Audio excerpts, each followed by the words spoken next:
나는 이 보시를 가르칠 때마다 매년 애들한테 하는 말이 하나 있단다. 내가 아직도 기억나는 장면 중에 하나가 있는데, 선생님 교사할 때 세화여고라고 부르는 고등학교에서 교사를 했어. 물론 교사라는 기간이 길진 않지만 그 학생들을 가르치다가 상당히 슬픈 경험을 하나 했어. 어느 날 교무실에 애들이 이제 찾아온 거야. 선생님 그래도 교사할 때 인기 있는 교사였거든. 여자애들이 찾아와서 쌤 저 이거 보세요 하면서 막 하이테크 펜 12자루를 이렇게 내밀어. 또는 지금은 아이폰이 생겼지만 그때는 아이팟 정도만 있을 때인데 이런 mp3를 내밀어. 그래서 왜 자랑하는 거야? 그랬더니 자기 오늘 이거 받았대. 그래서 누구한테 받았어? 그랬더니 우리 반에 어떤 애가 그냥 가지라고 줬다는 거야. 하이테크 펜 12자루 막 이렇게 너 가져 이렇게 주고 아이팟을 막 줬대. 그래서 걔가 왜 줬어 너한테? 너 걔 협박했어? 학원 폭력? 이랬더니 그냥 줬대. 나 필요 없으니까 너 가져 이러고 줬다는 거야. 그래서 야 난 윤리를 가르치고 있었으니까 걔가 대가 없이 줬으면 보시를 베풀었네 이렇게 얘기를 했어. 근데 애들이 하하 이러면서 가더라고. 다음날 그 모든 걸 주고 간 애가 자살을 했어. 선생님 실제 있었던 일이야. 교사할 때. 아마 그 애가 사실 주면서 애들한테 이렇게 말했어. 나 이제 이거 필요 없으니까 너 써도 돼. 너 가져. 하면서 모든 필기구, 모든 전자기기 있잖아. 샤프 전자수첩이라 그러나? 영어사전. 이런 거 전자사전. 그런 것도 다 준 거야. 근데 애들은 아무 생각 없이 그냥 받으니까 너무 좋아서 받았던 건데 사실 그 말 자체가 예고였던 거지. 나 이제 필요 없어 라는 말이. 어땠겠니? 애들이 전부 다 멘붕이 왔어. 그랬겠지. 하나라도 다들 받았는데 애들 마음이 어땠을까? 그 애는 왜 자살을 했을까? 나는 정확한 원인은 모르는데 애들끼리 이제 추측하기로는 이제 성적 비관이다, 또는 가정 불화가 있었다 이런 얘기들을 하더라고. 나는 그 애가 그렇게 떠나고 나서 아직도 기억나. 그 반 애들이 얼마나 멘붕이 왔냐면 수업을 듣지 못하고 어떤 애는 너무 이제 스스로 말리지 못한 게 화가 나서 분노 때문에 그날 왜 학교에 가면 책상 위에 국화꽃 있는 장면이 그러니까 드라마에서 본 사람도 있고 난 실제로 나 고등학교 때도 그런 일이 있어갖고 그걸 보고 애들이 거의 멘붕이 와서 그날 교실 문을 손으로 부시는 애도 있고 다쳐서 실신한 애도 있고 난리가 났었어. 그 해 또 무슨 일이 있었냐면 세화여고 옆에 고등학교가 하나 더 있어. 남고. 거기에서도 사고가 하나 있었지. 중간고사 기간이었던 것 같아. 근데 중간고사 기간에 수학 시간이었던 것 같고 공부를 상당히 잘하는 애가 있었는데 그 잘하는 애가 이제 반에 껄렁껄렁한 날라리 애한테 협박을 받았나 봐. 무슨 협박이냐면 야 수학 답안지 적어서 나한테 보내라고 찌른 거야. 왜냐면 공부를 잘하는 애는 수학을 잘 볼 테니까 공부를 못하는 애가 답안지 적어서 달라고 이제 강요 협박을 한 거지. 근데 공부를 잘하는 애 입장에선 너무 싫은데 자꾸 시험 보는데 옆에서 찌르니까 뒷자리에서 찌르니까 시험지 쪼가리를 조금 찢어갖고 거기다 이제 답을 적어서 넘겨줬나봐. 너무 찌르니까 풀 수가 없어서. 근데 이렇게 딱 넘겨주는 순간 선생님 그 종이를 딱 챈 거야. 근데 얘들아 생각해봐. 사실 얘는 협박을 받은 거잖아. 그치? 시험에 집중할 수 없게. 근데 선생님이 볼 때는 선생님이 눈앞에 있는데 답을 적어서 뒤에 중계되니까 그 선생님은 또 자기 권위가 무시당했다고 생각해서 화가 나신 것 같다. 그래서 어떤 일이 있었냐면 니들 감히 내 앞에서 대놓고 컨닝을 해? 라고 하면서 너희들 다 수학 빵점일 줄 알아 라고 얘기를 한 거지. 어떻게 됐겠니? 우선 뒤에 있는 애는 어차피 풀어도 빵점이었어. 걔는 충격을 전혀 받지 않았고 whatever 이러고 그냥 말았어. 앞에 있는 전교 1등, 반 1등 하던 애. 걔는 수학이 빵점이면 사실 우리 내신이 중요하잖아. 멘붕이 온 거지. 그 수업이 끝나고 쉬는 시간에 바로 올라가서 뛰어내렸어. 죽었다고. 그런 일이 있었어. 당연히 그 선생님은 징계를 받았고 교장 선생님은 자천이 되고 이제 그런 일이 그때 당시에 내가 교사일 때 그 근처에 있는 학교들에서 있었어. 근데 내가 그 장면을 갑자기 너희한테 왜 얘기하냐면 내가 걔가 진짜 아무 대가 없이 줬어? 보시를 베풀었네? 라는 그 장면이 나한테 되게 강하게 남아있어서 그런데 나는 학생들한테 가끔 그런 얘기를 해. 참 살기 힘든 세상에 우리가 살고 있어. 왜 그러냐면 사실 공부라는 게 무한 경쟁에 나를 던지고 누구 하나 위로해주는 게 아니라 잘하라고 닥달만 하고 그런 시대에 살고 있어서 많은 학생들이 너무 큰 압박을 받고 있고 너무 자살의 유혹과 충동 속에 늘 노출되어 있는 청소년기를 보내. 물론 아예 쌤 저는 죽고 싶은 생각 하나도 없어요. 얼마나 맛있는 게 많고 얼마나 김수현이 멋있고 얼마나 엑소 노래가 좋은데 이런 애들도 있겠지. 하지만 그렇게 긍정적인 사람만 있는 건 아니야. 우리는 살다 보면 몇 번씩은 세상에서 꺼져버리고 싶고 내가 진짜 이 세상에 찌그러진 깡통처럼 구석에 찌그러진 것 같은 느낌, 세상에서 뭔가 버려지고 외면받은 느낌, 정말 아무것도 제대로 돌아가는 게 없는 느낌을 받을 때가 있어. 나는 그럴 때마다 학생들한테 이렇게 설명을 해. 나도 중학교 때 죽고 싶었던 순간이 있어. 왜 그러냐면 선생님 가난했다는 얘기 했었지. 어머니 아버지 모두 다 뭐 어머니 호떡 장사 아버지 트럭 장사 하시는데 우리 집이 수해가 났어. 그래서 집안에 있는 모든 가구와 내 책, 내 가방, 내 옷, 내 침대 수해가 난 다음에 다 잠긴 다음에는 그걸 다 버려야 돼. 그래서 우선 우리 집은 수해가 나고 아버지는 IMF 때 2달 동안 아니야 2년 정도 트럭 운전을 하시면서 밀린 월급 2년 내내 못 받고 있었는데 그 회사가 부도가 나면서 그 2년치 월급 아예 받을 길이 없어져 버리고 뭐 그러니까 집안 가재는 다 버려야 되고 아버지는 이제 부도가 난 회사를 다니시다가 밀린 2년치 월급 못 받으시고 어머니는 갑자기 다치셔서 아프시고 이런 상황이 이제 막 무더기로 오면서 선생님 또 그때 사춘기였던 거야. 그러다 보니까 너무 세상이 싫은 거야. 나는 무슨 생각을 했냐면 죽어야겠다 라는 생각이 들더라고. 그래서 죽으려고 가장 높은 건물에 올라갔어. 언제 올라갔냐면 중학교 2학년 때인데 수업을 듣다가 갑자기 죽어야겠다, 내가 이 세상에서 사라져야겠다는 생각이 들 때가 있더라고. 막 세상에 온갖 힘든 일이 나한테 다 있는 것 같은 거야. 그래서 수업 중에 딱 일어났어. 그래서 영혼 없이 나갔다. 학교 선생님, 국어 선생님이 이지영 너 어디가? 수업 중에 갑자기 아무 말도 없이 일어나서 영혼 없이 걸어 나가니까. 그래서 내가 그 선생님한테 뭐라고 대답했냐면 죽으러 가요 라고 말했지. 그리고 나갔어. 내가 아는 건물 중에 가장 높은 건물에 올라가서 뛰어내려야지 하고 봤다고. 중학교 2학년 때였어. 졸라 무섭더라고. 나는 분명히 내게 삶에 미련이 없다고 생각하고 뛰어내려 죽어야지라고 생각했는데 진짜 무서운 거야.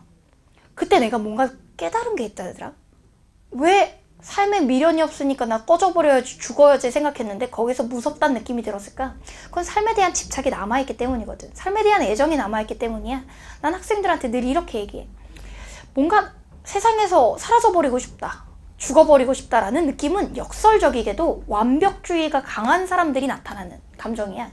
대강 막 어떻게 살아도 상관없고 내 뭐 망가져도 상관없고 이성적도 상관없는 사람들은 죽고 싶다는 생각 안 들어. 죽고 싶다는 생각 누가 하냐? 자기 삶에 대해 애정이 많고 자기 삶에 대해 완벽주의가 강한 사람들, 뭐 하나가 흐트러지고 뭐 하나가 잘못됐다는 느낌에 견디지 못하는 사람들이 보통 그런 생각을 많이 해. 결국 역설적이게도 자기를 가장 사랑하는 사람들이 그런 잘못된 생각을 하게 된다고. 자기에 대한 애정이 낮은 사람은 오히려 그런 생각 안 한다니까. 그냥 뭐 이런들 어떠하리 저런들 어떠하리 나 살고 싶은 대로 살다가 망가지고 살아야지. 근데 있잖아, 어떤 사람들이 그런 부정적인 생각이 더 많이 빠지냐면 자기를 사랑하는 사람들이 더 많이 그렇게 빠져. 그래서 나는 애들한테 내가 중학교 때 그때 느꼈어. 내가 삶에 대한 애정이 있었구나. 죽을 게 아니라 죽을 각오로 공부해야 되는 거구나 라는 생각이 들었단 말이야. 선생님 개강하는 날 너희한테 뭐라 그런 줄 알아? 얘들아 나 진짜 앰뷸런스에 2-3번 실려가면서 위장에 빵꾸 나가면서 하루에 3시간 자면서 공부했다. 사실 그건 하루에 너희 3시간 자봤냐? 정말 유체 이탈이 일어날 만큼 정말 힘들어. 근데 그렇게 죽을 각오로 내가 공부를 하니까 그때 깨달았어. 내가 만약 그때 높은 옥상에 올라가서 깨닫지 못했다면 나는 계속 삶에 대해 부정적인 생각만 하고 있었을 거야. 내가 법을 공부하다가 아주 감동적인 판례를 한번 본 적이 있어. 나 사법고시를 아주 우수한 성적으로 떨어졌다 그랬잖아. 사법고시 공부하다가 대법원 판례를 봤는데 그 대법원 판례에 이런 말이 나오더라고. 많은 사람을 쏘아 죽이고 집안을 불태우고 가족까지 보험 사기를 치려고 하다가 자살을 시도했던 피고인이 한 명 있었어. 실제 우리나라에. 그 피고인에게 판사가 판결문을 하면서, 이게 마지막 대법원 판결하면서 수많은 사람들을 죽이고 다 태워버리고 자살을 시도하셨죠? 그랬더니 이 피고인이 다 모든 걸 놓아놓은 표정으로 네 그렇습니다. 사라지고 싶었습니다. 라고 대답을 했어. 근데 그 판사가 피고인한테 이렇게 시켰단 말이야. 자살을 시도하셨다고요? 지금 제 앞에서 자살을 10번만 말해보세요. 라고. 피고인이 되게 의아해하면서 판사가 시키는데 해야 되잖아. 자살, 자살, 자살, 자살, 자살, 자살. 이상하지? 자살을 10번 말했는데 당신의 귀에 혹시 살자라는 말이 들리지 않았습니까? 자살을 생각하는 사람들은 뭔가 잘못 생각하는 게 있다고. 너무 모든 게 완벽했으면 좋겠다는 바람에 오히려 역설적이게도 그런 선택을 하게 되는 거라고. 죽을 생각을 말고 살 생각을 하라고. 그런 얘기를 하더라고. 내가 강의 중에 귀한 시간을 써서 너희한테 이런 얘기를 하는 게 있어. 수험생활은 힘들어 얘들아. 여러 가지 너희 나름대로 말 못할 고민이 있을 수도 있고 선생님처럼 뭐 경제적인 압박, 부모님들이 뭐 큰 문제들이 있을 수도 있지만 너희 나름대로 다 고민이 있을 거라고. 인간관계에서 오는 스트레스, 부모님이 상처 주는 것도 사실 되게 커. 나는 그걸 알고 있어. 근데 사실 공부하다 보면 이게 난 정말 잘하고 있어, 난 최고야 라는 느낌보다가 어떤 느낌이냐면 난 이것밖에 안 되는 사람인가? 난 이것밖에 못하나 하는 자기 실망을 더 많이 느끼는 게 보통 수험 기간이거든. 그때마다 내가 너희한테 말하고 싶은 게 있어. 자기 자신에 대한 애정이 강하기 때문에 오는 우울증을 이겨내는 게 중요해. 내가 너희한테 개강날 그랬잖아. 우리 공부 왜 하냐고. 남들이 해야 된다고 하니까, 부모님이 하라 그러니까, 사회에서 강요하니까 하는 게 아니라니까. 우리 공부 왜 하냐면 내가 나를 사랑하니까, 내가 나한테 좋은 걸 베풀고 싶어서, 내가 나한테 좋은 집, 좋은 차, 좋은 삶을 주고 싶고, 누구한테 학벌로 구박받는 거 싫고 억울하기 싫고 남 앞에 당당해지려고 공부하는 건데, 이게 잘 봐. 그 모든 것을 결론 내리면 뭔지 알아? 우리 행복해지려고 공부하는 거야. 근데 있잖아, 그 공부하는 과정을 행복해지기 위한 과정이라는 걸 사람들이 깨닫질 못하고 공부 때문에 불행하고 힘들다고 생각해. 그래서 선생님은 고3 때 애들이 나한테 그래. 선생님 어떻게 하루에 3시간 자고 그걸 견뎌낼 수 있는 정신력이며 체력이며 그게 어디 있었냐고. 내가 그래서 그 아이들한테 하는 말이 이거야. 나는 공부가 내 삶을 역전할 기회라고 생각했고 그걸 통해서 되게 행복으로 다가간다고 믿었으니까 그 힘든 과정을 고통이라고 생각하지 않을 수 있었던 것 같아.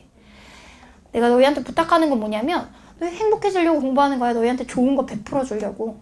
마음껏 쓰고 마음껏 누리고 싶어서 하는 거거든. 근데 그걸 깨닫지 못하고 공부 때문에 불행하잖아. 그럼 한 번만 생각해봐. 아니, 공부 때문에 불행해서 죽고 싶으면 안 하면 돼. 해탈. 안 하면 돼. 차라리 행복하게 살면 돼. 어차피 최종 목적은 행복이라니까. 부모님 재산 많으면 그냥 그걸 누려라. 이러면 돼. 그런데 우리는 또 그런 건 싫잖아. 부모 등쳐먹어서 사는 사람 이런 얘기 듣기 싫잖아. 좀 그래도 당당하게 살고 싶어서 하는 거니까. 너무 힘들면 이것만 생각하면 돼. 지금 과정이 힘들다면 이것만 생각하라고. 우리는 왜 사냐면 행복해지려고 사는 거고, 그러기 위해서 지금 이 힘든 과정을 겪고 있는 것 뿐이야. 만약 누군가 나에게 상처를 주고 힘들게 하잖아. 그럼 이렇게만 생각해. 그 사람들, 나에게 상처 주고 날 무시하고 나에게 힘들게 하고 있는 그 사람들에게 보란듯이 당당하게 성공하면 된다고. 내가 1주차에 너희한테 했던 그 말 기억나? 월터 베저웃이라고 내가 되게 좋아하는 학자 있다 그랬잖아. 인생에서 최고의 희열은 넌 할 수 없어 라고 나에게 손가락질하고 무시하는 사람들에게 나의 성공으로 복수하는 것. 그것만큼 참한 희열이 없다고. 그런 말 있잖아. 나는 악으로 깡으로 정말 악을 쓰고 공부했단 말이야. 그 얘기를 내가 너희한테 왜 하겠니? 내가 그렇게 악을 쓰고 공부할 수 있었던 계기는 다 그 높은 옥상에서 시작됐어. 나 죽으려고 그랬다니까. 선생님이 진짜 죽었으면 어떻게 할 뻔했어. 죽으려고 그랬다니까. 너무 힘들어서. 가정사도 힘들고 경제사도 힘들고 좋아하던 남자가 있었는데 그 남자도 나한테 관심 없다 그러고 난 별로 매력이 없어 막 이러고. 근데 그때 내가 만약에 죽었으면 이런 걸 누리진 못했을 것 같아. 학생들 만나면서 이렇게 좋은 느낌도 못 가졌을 것 같고. 그러니까 선생님이 이런 얘기를 되게 길게 한 이유 중에 하나는, 요즘 수험생 다 힘들어. 나 메일 많이 받아봐서 알아. 학생들 메일. 힘내자. 성공해야지. 행복하게 살자. 내가 부탁하는 건 그거야. 남한테 자꾸 자기 거 주지 말고 보시 베푸지 말고 나를 위해 살아. 사실 친구한테 많은 거 투자하고 희생할 필요도 없어. 왜 그런지 알아? 친구한테 내가 어떻게 해봤자 친구의 마음은 내가 어찌할 수 없는 영역에 속해 있는 것들이야. 내가 어찌할 수 없는 영역의 것들에 집착하게 되면 필연적으로 불행해져. 근데 내 공부 시간이나 나의 마음은 내가 어찌할 수 있는 영역에 속해 있단 말이야. 그러니까 외부 환경, 친구들 뭐 이런 것들 있잖아. 내가 어찌할 수 없는 컨트롤 불가능한 영역에 있는 것들, 그런 것들에 대해서 그냥 관심을 꺼. 턴 오프. 그리고 어찌할 수 있는 영역의 것들만 하나하나 잘 해나가면 돼. 왜? 내가 나를 사랑하니까 나한테 좋은 것만 베푸는 거지. 필요 없는 것들 제거해버리고